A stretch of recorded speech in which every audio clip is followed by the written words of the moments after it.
Well, my newest book, the suicide book, is primarily for teachers and counselors, school administrators, parents, people who work directly with schools. There are two major theories that people hold, in spite of the fact that there's very little data supporting either. And one is that that gifted children would have a higher rate of suicidal behavior than the general population. And that's based on people's assumptions that gifted kids are vulnerable, that they're emotionally fragile somehow. The other group, which is largely people from gifted education, tend to believe that they're less vulnerable, that their incredible intelligence or resilience or capacity to think, that those things would mitigate against suicidal behavior. Again, they're all speculative sorts of comments, and neither represents the truth from what I can tell. One of the correlates, and those are things associated with suicidal behavior, one of the correlates that seems to be explanatory for the young group is access to lethal means. In other words, stumbling across a loaded handgun really puts that age group at risk.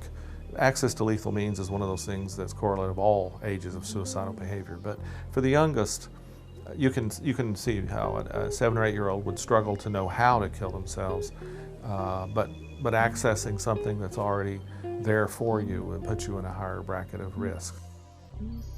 A gifted child grows up in American society, and depending upon where they live, they might get teased for being gifted, they might get criticized for being gifted, they get all sorts of mixed messages about whether it's even acceptable to be gifted. They might be held back and bored to death for every class for 12 years. In other words, chances are they're not going to get the kind of education that you'd want for them. And the context, by virtue of being gifted for them, is often complicated. Now add on depression, now on a relationship break, bullying, different things, and you can say, yeah, they're going to be at risk for suicide. And unfortunately they are. The saddest part for me is that we can't tease out of our data prevalence rates directly. We have to look indirectly for them, because the government doesn't keep statistics about whether a person who dies was a gifted student or not. Quite often the adults don't know when a child is struggling, but their friends do, or peers do, especially as kids get a little older and they become sensitive to maybe they don't want people to know that their heart's breaking or whatever the case might be. But the students always know pretty much. So when I've gone in after suicides in schools where we do what's called postvention, one of the things we often find out is that the adults never had any hint that the student was going to make a suicide attempt, but many of the students did.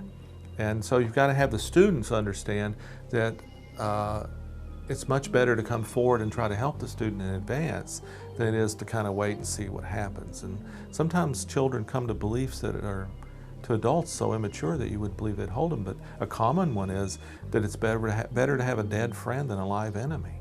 And so sometimes children think that if you seek help for them, you're ratting them out. So there's a certain degree of changing concepts and getting everyone on board to build a community of sort of trust and compassion.